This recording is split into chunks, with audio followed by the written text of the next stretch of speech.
ఆంధ్రప్రదేశ్లో 2026 జూన్ నాటికి 4 రాజ్య సభ్యత్వ స్థానాలు ఖాళీ కాబోతున్నాయి.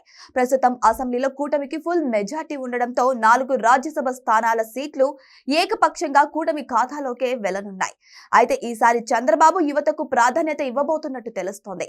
ఆర్థిక బలం ఉన్న పారిశ్రామికవేత్తల కంటే పార్టీ కోసం కష్టపడి పార్లమెంట్లో ఏపీ గొంతుకగా నిలబడే యువతకే ఈసారి ప్రాధాన్యత ఇవ్వాలని బాబు, లోకేష్ భావిస్తున్నారట.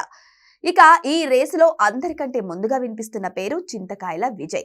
స్పీకర్ అయ్యన్న పాత్రుడి కుమారుడు. టీడీపీ ఐటీ వింగ్ ను సమర్థవంతంగా నడిపిస్తూ సోషల్ మీడియాలో పార్టీకి రక్షణా కవచంలో నిలబడడంలో విజయ్ పాత్ర కీలకం. నారా లోకేష్ కు అత్యంత ఆప్తుడిగా ఉండడం, పైగా ఉత్తరాంధ్రకు చెందిన బలమైన బీసీ నేత కావడం విజయ్ కు పెద్ద ప్లస్ పాయింట్. ఇక లోకేష్ టీంలో ఉంటూ పార్టీని గ్రౌండ్ లెవెల్లో సమన్వయం చేసే కిలారు రాజేష్ పేరు కూడా గట్టిగానే వినిపిస్తోంది. తెర వెనుక ఉండి పార్టీ కోసం ఎంతో శ్రమించిన రాజేష్ ను ఈసారి రాజ్యసభ ద్వారా రాజేష్ ను తెరపైకి తీసుకురావాలని అధిష్టానం యోచిస్తుందట. సీనియర్ల కోటాలో వర్ల రామయ్య పేరు ఎప్పట్లాగే పరిశీలనలో ఉంది.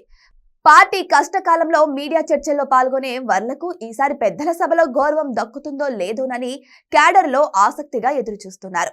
ఇక మరోవైపు దళిత వాయిస్ ను వినిపిస్తున్న మహాసేన రాజేష్ పేరు కూడా తెరపైకి వస్తుంది.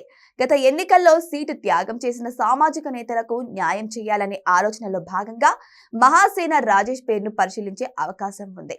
వీరే కాకుండా రాయలసీమ నుంచి పార్టీకి నమ్మకస్తుడైన ఒక యువ నేతకు లేదా బలమైన బీసీ ముఖానికి కూడా ఛాన్స్ దక్కొచ్చని విశ్లేషకులు భావిస్తున్నారు.